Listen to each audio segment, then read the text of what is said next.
அமராவதி என்கிற தேவி சிட்டி சந்திரா.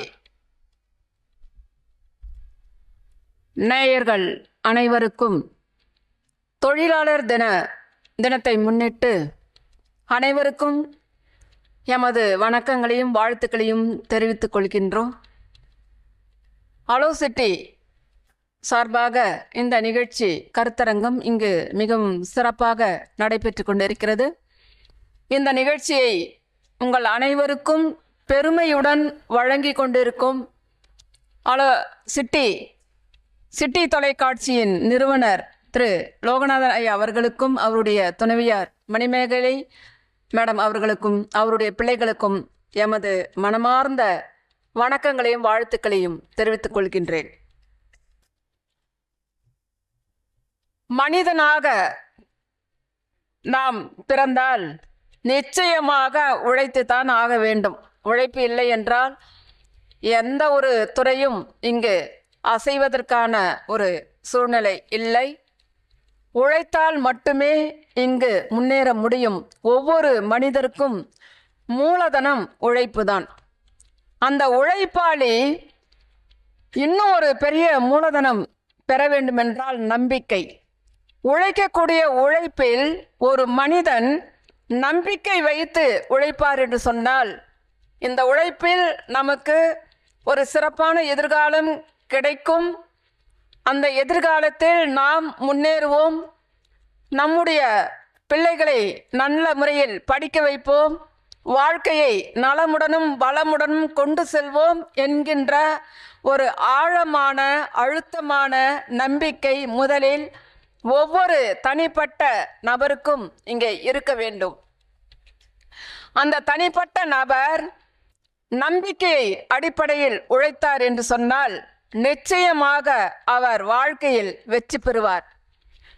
அது வாழ்க்கையாக இருந்தாலும் சரி, நாட்டில் நல்லதொரு பதவியில் இருந்தாலும் சரி, எந்த துறையாக இருந்தாலும் சரி, அது திட்டங்கள் கொண்டு வரக்கூடிய அமைப்பில் தான் இந்த வளர்ச்சியை நாம் கொண்டு வர வேண்டும். மனிதன் என்பவன் ஒரு தாயின் கருவறையில் 10 மாதம் இருந்து வெளிவரக்கூடிய ஒரு அற்புதமான ஜீவன்.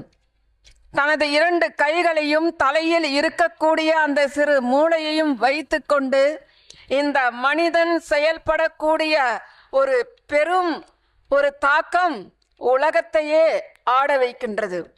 ஒரு மனிதன் நினைத்தால், மனிதன் என்று நினைத்தால், தன்னுடைய உணர்வை மதிப்பவன், தன்னுடைய அறிவை மதிப்பவன் இந்த சமூகத்தில் உயர்ந்த அங்கீகாரத்தை பெற்று விடுகின்றான். அவனுக்கு ஒருத்தர் கூட சப்போர்ட் தேவையில்லை. தன்னுடைய ஆதரவாக நினைப்பது அவனுடைய உணர்வை மதிக்க வேண்டும். நம்மால் இது முடியும், அது நம்பிக்கையை தருகிறது. நம்மால் இதை செய்ய முடியும், செய்துதான் ஆக வேண்டும் என்ற ஒரு தீர்மானத்திற்குள் அந்த மனிதன் வருகிறான் என்று சொன்னால் நிச்சயமாக அந்த தீர்மானம் வெற்றி பெற்றுவிடும்.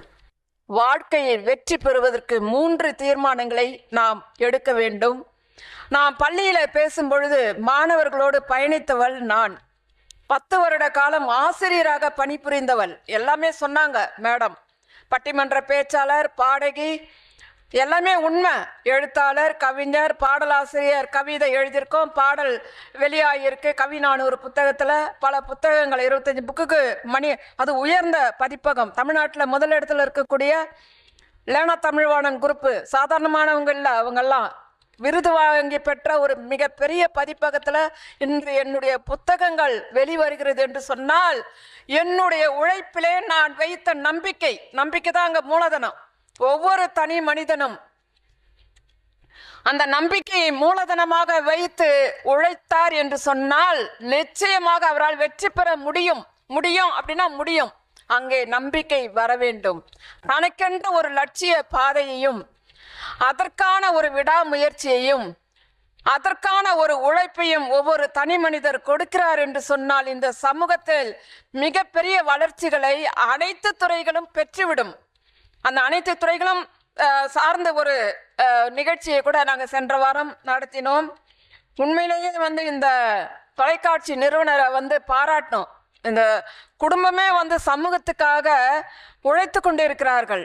அதனால தான் இன்னைக்கு நாங்கள் வந்து இங்கே முன்ன நின்று தேவிச்சந்திராவை பற்றி விசாரித்து பார்க்க வேண்டும். அவர் எங்கே வந்து நிற்கிறாரோ அங்கே அந்த ஒளி விளக்கு என்று சொல்வார்கள். நிலவு எப்படி இந்த உலகத்தின் இருளை போக்கி ஒரு வெளிச்சத்தை தருகிறதோ அதை போன்றதுதான் ஒரு மனிதனுடைய கடுமையான உழைப்பு. ஒரு குடும்பத்தை வாழ வைப்பது மட்டுமல்ல அந்த மனிதனின் உழைப்பு, உலகத்தையே வாழ வைக்கக்கூடிய சக்தி அந்த உழைப்புக்கு உண்டு. அந்த உழைப்பிற்கு லட்சியம் வேண்டும், அதே சமயத்தில் விடாமுயற்சி வேண்டும், நம்பிக்கை வேண்டும். நான்லாம் வந்து சின்ன வயசுல 8ஆம் வகுப்புலேயே கவிதை எழுதுவேன், எல்லாம் எழுதுவேன். தூக்கி எறிவாங்க, என்ன நீ பெரிய ஆளா வந்துட போற, இவெல்லாம் ஒரு பெரிய ஆள், இப்படிலாம் நான் கேள்விப்பட்டேன், என் தலையில வந்து விழுந்தது. ஆனா என் எழுத்தின் மீது எனக்கு நம்பிக்கை இருந்தது. அதற்காக நான் உழைத்தேன். சென்னையில நான் சுற்றாத இடமே கிடையாது. ஒவ்வொரு பத்திரிகையிலும் நான் ஏறி ஏறி இறங்கினேன், உழைத்தேன், கடுமையாக உழைத்தேன். கடுமையான வெயிலில் கூட என்னுடைய பையிலே கவிதைகளும் கட்டுரைகளும் சுமந்து கொண்டு நான் அலைந்தேன். அப்பொழுதுதான் தினத்தந்தி தினமறையில் சென்று வந்த பிறகு தினத்தந்தி என்னை வா என்று வரவேற்றது. ஆனந்த விகடன் எல்லாமே போனோம். தினத்தந்தியில் அருமையான ஒரு எடிட்டர் வாங்கி, என்ன இப்படி வேர்த்து விரிவிச்சு வந்து நிற்கிறீங்க, என்ன கதையை கொண்டு வந்திருக்கீங்க, கொடுங்க பார்க்கலாம் அப்படின்னு சொன்னார். நான் எழுதிய முதல் கதை பார்வையின் மறுபக்கம். நான் எழுதும்போது அன்னைக்கு இருந்த சூழ்நிலையில என் வீட்டில் மின்சாரம் இல்லை. சிறிய ஒரு மண்ணெண்ணெய் விளக்கில் தான் நான் அந்த கதையை எழுதினேன். ஆனால் மனதிலே நம்பிக்கை இருந்தது, அதற்காக நான் உழைத்தேன்.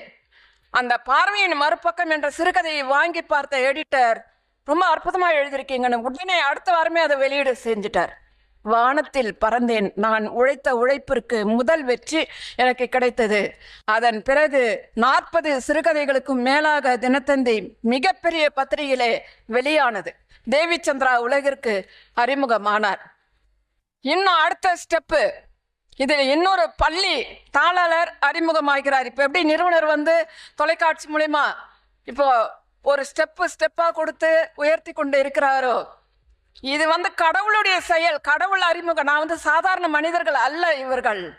லோகநாத சாரை கூட இயக்குனர் வரை நான் சாதாரண மனிதராக ஒருபோதும் நான் நினைத்ததே கிடையாது.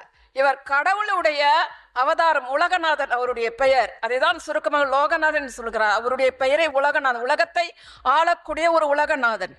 இப்போ இவர் அறிமுகம் வந்து இப்போ ஒவ்வொரு ஸ்டெப்பா கொடுத்துட்டு இருக்காரு சமூகத்திற்கு. அதுக்கு ஒரு தூண்டுதெல்லாம் நாங்க கொடுத்துட்டு இருக்கோம் தலைப்பை.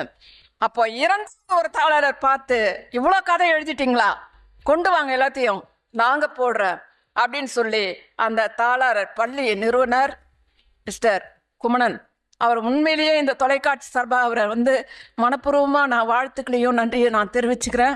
இன்னைக்கு அம்பத்தூரில் சேது பாஸ்கரா அப்படின்னு சொல்லி ஒரு பள்ளி, மிகப்பெரிய பள்ளி நடைபெற்று கொண்டிருக்கிறது. அற்புதமான பள்ளி. அவருடைய அந்த பள்ளியுடைய நிறுவனர் குமணன், சேது குமணன், அவருடைய தந்தையார் எனக்கு மிகவும் பரிச்சயமான. அவர் எங்கே இருக்காரு? சிவகங்கை மாவட்டத்தில் புலவர், அவர் கவிஞர், புலவர். அவருடைய பெயரில் தான் பள்ளி நடக்கின்றது. சேது பாஸ்கர் அவருடைய தந்தையாருடைய பெயர். அவருடைய மகன் தான் குமணன். அவர் தான் அந்த கதையெல்லாம் வாங்கி முதலில் மணிமேகலை பிரசுரத்துக்கு கொடுத்து அறிமுகம் செய்தார். இன்று தமிழ்நாட்டில் தேவிச்சந்திரா இன்று இயங்கிக் கொண்டிருக்கிறார் என்று சொன்னால் அதற்கு ஊக்கம் கொடுத்து தூண்டிவிட்டது, உறுதியளித்தது குமணன் என்கின்ற தமிழ் கொடை வல்லன். நான் உழைக்கின்றேன், இன்னைக்கு வரைக்கும் நான் ஏன் உழைத்து கொண்டு இருக்கிறேன் என்று சொன்னால், ஒரு நல்ல மனிதர் உருவாக்கி கொடுத்திருக்கிறார் ஒரு பாதையை, நாம் உழைத்துதான் ஆக வேண்டும்.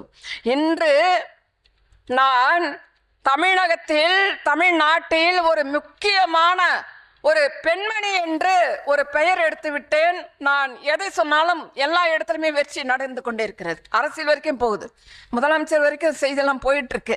அவங்களாம் வந்து பார்த்து நீங்க சந்தோஷப்படுறாங்க, நல்ல நல்ல கருத்தெல்லாம் சொல்லிக்கிட்டு இருக்காங்க. ஆக உழைப்பு என்பது 3 தீர்மானங்களை கொண்டது. ஒன்று, வாழ்ந்து காட்ட வேண்டும், அது உழைப்பால் தான் முடியும்.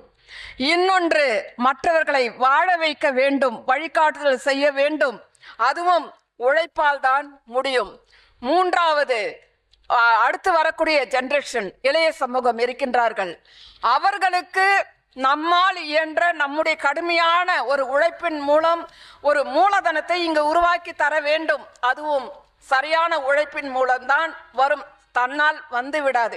எந்த ஒரு செயலாக இருந்தாலும் கடுமையாக உழைத்து நாம் அங்கே தீர்மானத்தை நிறைவேற்ற வேண்டும். அடுத்து விவசாயி, ஒரு ஏழை விவசாயி மண்ணில் கால் பதித்து களை எடுத்து அந்த புல்லை பூண்டெல்லாம் எடுத்து அந்த நெல் அறுவடை செய்யவில்லை என்றால் நம்மால் இன்று உணவு உண்ண முடியாது. அங்கே விவசாயி கடுமையாக உழைக்க வேண்டும். நம்மளாம் கம்ப்யூட்டர் முன்னால இருக்கோம், ஆபீஸ் மாதிரி போயிட்டு வந்துட்டு இருக்கோம். ஆனால் கிராமத்து பக்கம் போனீங்கன்னா இந்த ஏழை ஜனங்க வயக்காட்டில் உழைக்கிற அந்த கடுமையான உழைப்பை பார்த்து அதற்கு கவிஞர்கள் பாடாத பாட்டு இல்லை, எழுதாத காவியம் இல்லை. இந்த விவசாயத்திற்காகவே கவிஞர் மிக அழகாக கண்ணதாசன் அவர்கள் புரட்சி தலைவர் எம்ஜிஆர் நடித்த விவசாய படத்துக்காக எழுதி கொடுத்திருக்காரு பாருங்க. கடவுள் என்னும் முதலாளி, கண்டெடுத்த தொழிலாளி விவசாயி, விவசாயி முன்னேற்ற பாதையிலே மனசை வைத்து முழு மூச்சாய் அதற்காக தினம் உழைத்து மண்ணிலே முத்தெடுத்து பிறர் வாழ வழங்கும் குணமுடையோன் விவசாயி. ஏன்னா அற்புதமான வரிகள், பல முடியாது. அதற்கு எடுத்த ஒரு இசை பாட்டு விண்ண தொட்டது.